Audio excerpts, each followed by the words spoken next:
Hello धुरंधरो, नमस्ते, राम राम। मैं हूं अमित चौधरी। स्वागत है आपके अपने YouTube channel Amit sir GK में। तो आज 6 जनवरी है और हर रोज 6 बजे मेरी क्लास आ जाती है डेली करंट का तहलका, जिसके अंतर्गत 10 से 12 क्वेश्चन मैं करवाता हूं। वो मोस्ट इंपोर्टेंट क्वेश्चन करवाता हूं जो आपके जिस भी पेपर की आप तैयारी कर रहे हो, चाहे वो एसएससी को लगा लो या सीटेट जो कि पेपर चल रहे हैं, किसी भी डिफेंस से रिलेटेड जो भी, जैसे ही जीडी का पेपर आने वाला, आर्मी से रिलेटेड पेपर आने वाला, उसके लिए मोस्ट इंपोर्टेंट क्लास हो जाती है मेरी अपनी ये करंट अफेयर का तहलका। ठीक है, तो हिंदी और इंग्लिश में दोनों में प्रोवाइड कर देता हूं पीडीएफ को ऑन टेलीग्राम पर।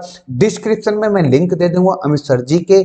ऑन टेलीग्राम पर पहुंचो, वहां पर आप आराम से 135 की 35 क्लासों की पीडीएफ को डाउनलोड और रिवीजन कर सकते हो। ठीक है, बिल्कुल सब कुछ फ्री होता है, जीके से रिलेटेड सब कुछ फ्री है मेरी ऑन इस चैनल पर। ठीक है, तो शुरू करते हैं। सबसे पहले जनवरी के दिवसों जो कि मोस्ट इंपोर्टेंट है उनकी लिस्टों को मैं बताता हूं हर रोज क्लास करने से शुरू करने से पहले। ठीक है, तो 1 जनवरी को आप सभी को पहले बता चुका हूं वैश्विक परिवार दिवस होता है, और 4 जनवरी को मैंने कल ही बताया अपने भाइयों को, ठीक है, कि विश्व ब्रेल दिवस रूप में मनाया जाता है 4 जनवरी को, जो कि दृष्टिहीन लोगों के रूप में जागरूकता बढ़ाने के लिए किया जाता है। ठीक है, तो आज का फर्स्ट क्वेश्चन आपके सामने है, इंपॉर्टेंट क्वेश्चन है, प्रॉपर तरीके से समझेंगे। किस संस्था ने भारत की पहली हरित हाइड्रोजन सह मिश्रण परियोजना शुरू की है? तो एनटीपीसी, हेल, शेल या फिर नन? तो यहाँ पर राइट आंसर हो जाता है, और इंपॉर्टेंट क्वेश्चन है ये। एनटीपीसी संस्था के द्वारा भारत की पहली है हरित हाइड्रोजन को, जो कि गुजरात के अंतर्गत एनटीपीसी और गुजरात गैस लिमिटेड के द्वारा संयुक्त रूप से इन दोनों का प्रयास किया गया और उसको लॉन्च किया जाएगा। ठीक है, इससे पहले ये उपलब्धि जो प्राप्त कर रखी है दुनिया के अंतर्गत, यूनाइटेड किंगडम ने, जर्मनी ने, ऑस्ट्रेलिया ने, ये कुछ ऐसे देश हैं जो इस चीज को ऑलरेडी मतलब लॉन्च कर चुके हैं और चल रहा है प्रॉपर तरीके से काम। ठीक है मेरे भाई, परियोजना में एनटीपीसी कवास टाउनशिप सूरत के पाइप नेचुरल गैस नेटवर्क में ग्रीन हाइड्रोजन सह मिश्रण शुरू कर दिया गया है, और खासकर ये जो कवास टाउनशिप के जो परिवार है H2 हाइड्रोजन जो है प्राकृतिक गैस प्रदान करने की मांग करेगी। कुल मिलाकर यह है इंपोर्टेंट क्वेश्चन है मेरे भाई, और पहला है हाइड्रोजन। ठीक है, हरित हाइड्रोजन सह मिश्रण को लेकर के गुजरात के अंतर्गत हो रहा है, इंपोर्टेंट क्वेश्चन है। ठीक है, नेक्स्ट पॉइंट है कि एनटीपीसी कवास में जो है, एक मिनट रुके, हाँ, एनटीपीसी कवास में जो उत्पादित ग्रीन हाइड्रोजन पहले से ही स्थापित 1 मेगावाट फ्लोटिंग सौर परियोजना में बिजली के उपयोग करके पानी के इलेक्ट्रिसिटी द्वारा बनाई गई है। ये पहले यूज की जा चुकी है, पहले इसका ट्राई कराया जा चुका है ऑलरेडी। ठीक है, तो अब ये लॉन्च कर दी गई है गुजरात गैस लिमिटेड के द्वारा और एनटीपीसी के द्वारा यह परियोजना। ठीक है मेरा भाई, तो नेक्स्ट क्वेश्चन पर चलते हैं। इंग्लिश में आपके सामने ये रही, आराम से याद कर लेना, पढ़ लेना, रिवीजन कर लेना। ठीक है, नेक्स्ट क्वेश्चन आपके सामने है, इंपोर्टेंट क्वेश्चन है। ठीक है, तो भारत और फ्रांस के बीच 36वीं मतलब 36वीं रणनीतिक वार्ता 5 जनवरी को किस शहर में हुई थी? मतलब कल की बात है।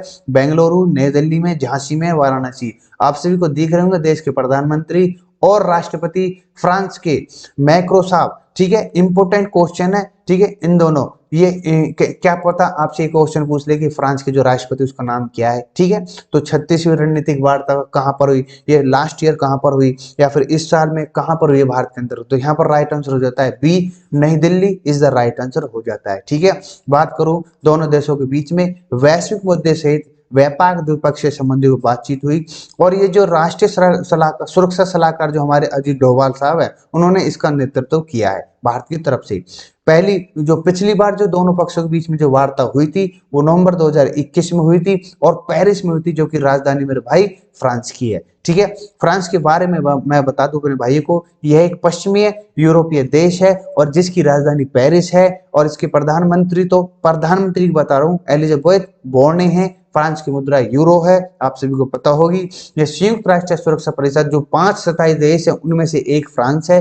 फ्रांस है, ब्रिटेन है, रूस है, चीन है और अमेरिका, तो 5 है, और हमारा इंक्लूडिंग 10 जो अस्थायी देश है, अपना इंडिया भी उसमें। ठीक है, टोटल जो होते हैं 15 होते हैं स्थायी और अस्थायी देश, ये मैं ऑलरेडी करवा चुका हूँ। ठीक है, संयुक्त राष्ट्र सुरक्षा परिषद के अंतर्गत। ठीक है, और राष्ट्रपति मैं बता दूं एम्यूनल मैक्रो साहब हैं। ये सभी चीजें इंपॉर्टेंट है जितने भी मैंने पॉइंट डिस्कस किए हैं। नेक्स्ट क्वेश्चन के साथ चलते हैं। नेक्स्ट क्वेश्चन और भी इंपॉर्टेंट है, जो कि प्रवासी को लेकर के, प्रवासी भारतीय सम्मान पुरस्कार से सम्मानित मोहम्मद इरफान अली किस देश के राष्ट्रपति हैं? ये ब्राजील के हैं, रशिया के हैं, गोवा के, गुयाना के हैं। तो गुयाना के आप सभी को दिख रहे होंगे, और जो कि 8 से 10 की जनवरी के बीच में प्रवासी दिवस चलने वाला है। ये सभी मैं ऑलरेडी पहले बता चुका हूँ। प्रवासी दिवस आपको पता होगी, महात्मा गांधी जी 9 जनवरी 1915 को भारत में आए थे अफ्रीका से, ठीक है। उनके उपलक्ष्य में, उनकी याद में, उनके आने के इस प्रवासी दिवस को मनाया जाता है हर साल, ठीक है। प्रवासी भारतीय दिवस सम्मेलन का 17वां संस्करण 8 से 10 जनवरी 2023 को मध्य प्रदेश के इंदौर में आयोजित किया जाएगा। और बहुत से ऐसे लोग हैं, बहुत से ऐसे सम्मानित प्रसिद्ध व्यक्ति हैं जिनको ये सम्मान किया जाएगा इस पुरस्कार से, ठीक है। ये प्रवासी भारतीय को दिया जाने वाला सर्वोच्च सम्मान है, ठीक है। यह प्रवासी भारतीय दिवस सम्मेलन के हिस्से के रूप में प्रदान किया जाता है। जो अनिवासी भारतीय हैं, जो भारतीय मूल के व्यक्तियों या अनिवासी भारतीय द्वारा स्थापित चलाए जाने वाले संगठनों को भारत और विदेशी दोनों में उत्कृष्ट उपलब्धियों के सम्मान में प्रदान किया जाता है प्रवासी भारतीय दिवस, ठीक है। प्रवासी भारतीय सम्मान, ठीक है। ये इंपॉर्टेंट है। 17वां संस्करण है 8 से 10 जनवरी और अब इंदौर में होगा, जो कि मध्य प्रदेश के अंतर्गत है, ठीक है मेरे भाई। चलो नेक्स्ट क्वेश्चन की तरफ चलते हैं। इंपॉर्टेंट क्वेश्चन और भी है। नेक्स्ट क्वेश्चन आपके सामने है, किस राज्य ने अपने जग मिशन के लिए वर्ल्ड हैबिटेट अवार्ड 2023 जीता है? तो आप सभी को दिख रहे होंगे नवीन पटनायक साहब, जो कि उड़ीसा के हैं, 2 बार हो गया ऑप्शन में, ठीक है। तो Orissa is the right answer हो जाता है, जिन्होंने वर्ल्ड हैबिटेट अवार्ड जीता है 2023 के अंतर्गत, ठीक है मेरे भाई। जग मिशन उड़ीसा में लगभग 3000 झुग्गियों को अपग्रेड करने के लिए उड़ीसा सरकार ने एक पहल शुरू की, और ये जो पिछले 5 वर्षों से 1,75,000 परिवारों को भूमि पट्टा सुरक्षा प्रदान करने में सक्षम हुआ है। उड़ीसा सरकार ने उड़ीसा को भारत का पहला स्लम मुक्त राज्य बनाने का लक्ष्य भी रखा गया। और जो यूएन हैबिटेट जिसकी बात मैं कर रहा हूं, जो पुरस्कार है, यह मानव बस्तियों के लिए संयुक्त राष्ट्र एजेंसी, जो कि इसकी स्थापना 1977 में की गई थी और नैरोबी केन्या में इसका मुख्यालय है। ये सभी चीजें इंपॉर्टेंट है जो भी मैं करवा रहा हूं मेरे भाई, ठीक है। ये संयुक्त राष्ट्र महासभा द्वारा सभी के लिए पर्याप्त आश्रय प्रदान करने के लक्ष्य के साथ साथ सामाजिक और पर्यावरण रूप से स्थायी कस्बों, शहरों को बढ़ावा देने के लिए अधिष्ठित किया जाता है। इंपॉर्टेंट चीज है सभी के सभी, ठीक है। आपसे पूछ सकता है यूएन हैबिटेट, ठीक है मेरे भाई। चलो नेक्स्ट क्वेश्चन की तरफ चलते हैं। नेक्स्ट क्वेश्चन आपके सामने है, किस राज्य ने राजस्व पुलिस व्यवस्था को हाल ही में खत्म करने का फैसला किया है? राजस्व पुलिस व्यवस्था को, तो उत्तराखंड है, उत्तर प्रदेश, मध्य प्रदेश, अरुणाचल प्रदेश। आप सभी को देख रहे होंगे धामी साहब, तो उत्तराखंड जो कि पूर्व है, और ए यहाँ पर ए राइट आंसर हो जाता है। उत्तराखंड सरकार ने राजस्व पुलिस प्रणाली को खत्म करने और राजस्व गांव को नियमित पुलिस अधिकारी क्षेत्रों में एकीकृत करने की योजना की घोषणा की गई है, और पुष्कर सिंह धामी सरकार द्वारा यह निर्णय लिया गया है। इन कमेंट मुझे बताना अभी फिलहाल पुष्कर सिंह धामी कौन है उत्तराखंड के, इन कमेंट मुझे बताना। नेक्स्ट क्वेश्चन की तरफ चलते हैं। नेक्स्ट क्वेश्चन आपके सामने है, किस राज्य सरकार ने हाल ही में मुख्यमंत्री आवासीय भू अधिकार योजना शुरू की है? तो ये आप सभी को दिख रहे होंगे शिवराज सिंह चौहान साहब, ठीक है, जो कि मध्य प्रदेश के सीएम हैं। इंपोर्टेंट क्वेश्चन, तो इनके द्वारा मुख्यमंत्री आवासीय भू अधिकार योजना शुरू की गई है, ठीक है मेरे भाई। इस योजना के तहत राज्य भर में 14 लाख लोगों को आवेदन प्राप्त हुए हैं, और टीकमगढ़ जिला जो कि मध्य प्रदेश का जिला है, 10,500 पात्र लाभार्थियों और 120 करोड़ रुपए से रिहायशी भूखंड वितरित किए जाएंगे। ये सभी की सभी चीजें इंपॉर्टेंट है, ठीक है मेरे भाई। किस देश में यह योजना शुरू की गई है, किसके द्वारा शुरू की गई है, इंपॉर्टेंट क्वेश्चन है, ठीक है। नेक्स्ट क्वेश्चन की तरफ चलते हैं। नेक्स्ट क्वेश्चन आपके सामने है, इंपॉर्टेंट। पीएम मोदी किस राज्य में जल पर राज्य मंत्रियों के अखिल भारतीय सम्मेलन में हिस्सा लेंगे? ये इंपॉर्टेंट क्वेश्चन है, क्योंकि पीएम मोदी खुद प्रधानमंत्री साहब वहां पर जा रहे हैं इसको आयोजित करने या फिर इसमें सम्मेलन में हिस्सा लेने। तो ये मध्य प्रदेश में हो रहा है, छत्तीसगढ़ में, पश्चिम बंगाल में, तेलंगाना में। तो यहाँ पर राइट आंसर हो जाता है फिर से मध्य प्रदेश के अंतर्गत जल पर राज्य मंत्रियों के अखिल भारतीय सम्मेलन शुरू हो रहा है, जो कि मध्य प्रदेश के अंतर्गत है। जल शक्ति मंत्रालय 5 और 6 मतलब कल और आज के दिन 2023 को भोपाल मध्य प्रदेश पर जल पर राज्य मंत्रियों के पहले अखिल भारतीय वार्षिक सम्मेलन का आयोजन हो रहा है। इंपोर्टेंट है, इसका विषय है वाटर विजन 2047 तक का, ठीक है। ये विषय पूछ सकता है आपसे, जो थीम है ये इंपोर्टेंट होती है थीमें, ठीक है। इसका जो उद्देश्य है अहम जो है 2 दिवसीय सम्मेलन का प्राथमिक उद्देश्य राज्यों के विभिन्न जल हितधारकों को इंडिया 2047 5P विजन के लिए विचार एकत्रित करना है। ये इंपोर्टेंट क्वेश्चन, उद्देश्य तो नहीं पूछेगा लेकिन विषय या थीम पूछ लेगा आपसे, ठीक है। वाटर विजन 2047, ठीक है। नेक्स्ट क्वेश्चन की तरफ चलते हैं भाई।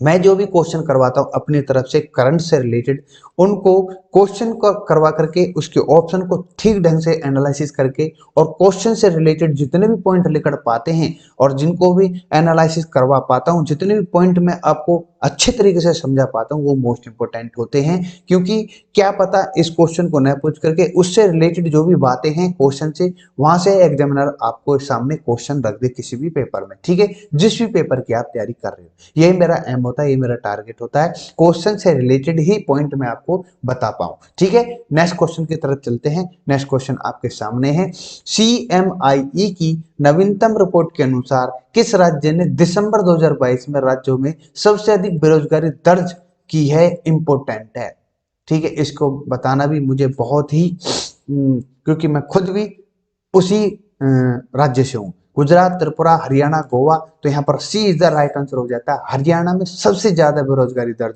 पाई गई है और दूसरे नंबर पर राजस्थान है। जैसा कि CMIE इसकी फुल फॉर्म है centre for monitoring Indian economy की एक रिपोर्ट के अनुसार दिसंबर 2022 में भारत की बेरोजगारी दर 16 महीने के उच्च स्तर पर है, मतलब 8.3% पर पहुंच गई है। CMI ने कहा है कि यह वृद्धि आंशिक रूप से श्रम भागीदारी दर से वृद्धि कारण थी। शहरी बेरोजगारी दर दिसंबर में 10.09% हो गई, जबकि ग्रामीण जो है 7.44% पर थी। लेकिन इनमें बात करूं हरियाणा में जो 37.4% के सबसे ऊपर उछाले पर दे रहा है बेरोजगारी दर। देख लो बेरोजगारी कितनी तगड़ी है और सरकार सोई पड़ी है बिल्कुल। इसके बाद राजस्थान आता है 28.5% और दिल्ली 20.8% बेरोजगारी थी। ये सभी की सभी reported centre for monitoring Indian economy के द्वारा रिपोर्ट जारी की गई है, ठीक है। ये इंपॉर्टेंट क्वेश्चन है, क्या पता यहां से क्वेश्चन उठा करके आपके सामने रख दे, ठीक है। कि आपसे पूछ सकता है कि बेरोजगारी दर जो है कौन सी संस्था करती है, किसके द्वारा होती है, ये इंपॉर्टेंट है, ठीक है। चलो नेक्स्ट क्वेश्चन पर चलते हैं। नेक्स्ट क्वेश्चन आपके सामने है, किस देश ने चीन के सहयोग से पोखरा रीजनल इंटरनेशनल एयरपोर्ट, जिसको प्रयाग कहा जा रहा है, उसका उद्घाटन किया है? तो चीन के सहयोग से कौन चीन के सहयोग ले रहा है? जर्मनी लेगा, स्कॉटलैंड, नेपाल, स्विट्जरलैंड। तो यहाँ पर आंसर हो जाता है सी मेरे भाई, नेपाल देश ने चीन के सहयोग से पोखरा रीजनल इंटरनेशनल एयरपोर्ट का उद्घाटन किया है। काफी दिनों से काम चल रहा था, ठीक है। नेपाल के प्रधानमंत्री जो कि अभी बने हैं पुष्प कमल दहल प्रचंड ने पोखरा में चीनी सहायता से निर्मित देश में तीसरे अंतर्राष्ट्रीय हवाई अड्डे का उद्घाटन किया, जिसका नाम पोखरा रीजनल इंटरनेशनल एयरपोर्ट है। नेपाल चीन बेल्ट एंड रोड इनिशिएटिव सहयोग की एक प्रमुख परियोजना है, जिसका निर्माण चीनी ऋण सहायता से किया गया था। कुल मिलाकर इसमें जो सहयोग है वो चीनी के द्वारा हुआ है, ठीक है मेरे भाई। नेक्स्ट क्वेश्चन की तरफ चलते हैं। नेक्स्ट क्वेश्चन आपके सामने है, इंपॉर्टेंट क्वेश्चन है, आराम से प्यार से पढ़ो, ठीक है। तो हाल ही में भारत पे, जैसे फोन पे है, पेटीएम है, ये सभी ऐसी भारत पे है, तो इसके CEO के रूप में किसे नियुक्त किया गया? आप सब जानते होंगे इनको, काकी माधव राव हैं, नलिनी नेगी है, कैप्टन शिवा है, पंकज मोहन है। तो यहाँ पर राइट आंसर हो जाता है Nalini Negi is the right answer हो जाता है। इनको CEO के रूप में नियुक्त किया गया है भारत पे का, ठीक है।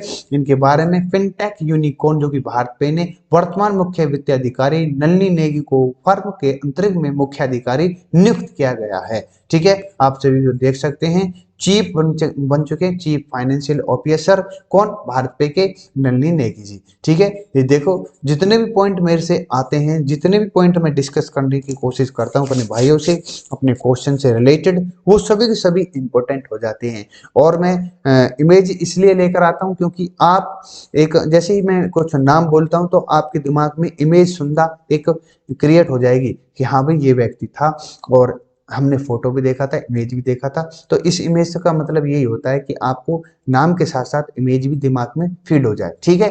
तो आशा करता हूं आज ये क्लास के अंतर्गत जितना भी मैंने क्वेश्चन पढ़ाए हैं सभी के सभी समझ में आए होंगे, सभी के सभी इंपॉर्टेंट है। आज तो बहुत इंपॉर्टेंट क्वेश्चन आए हैं, ठीक है। क्या पता SSC GD में पूछे जा सकते हैं, ठीक है। और लास्ट 6 मंथ के करंट अफेयर में लाऊंगा, अभी कुछ दिनों में शुरू कर रहा हूँ, बिल्कुल 10 तारीख से आपको पता है SSC GD के पेपर होने वाले हैं स्टार्ट, ठीक है। तो विदा लूंगा, नमस्ते, राम राम, जय हिंद, जय भारत। मिलते हैं नेक्स्ट क्लास के अंतर्गत।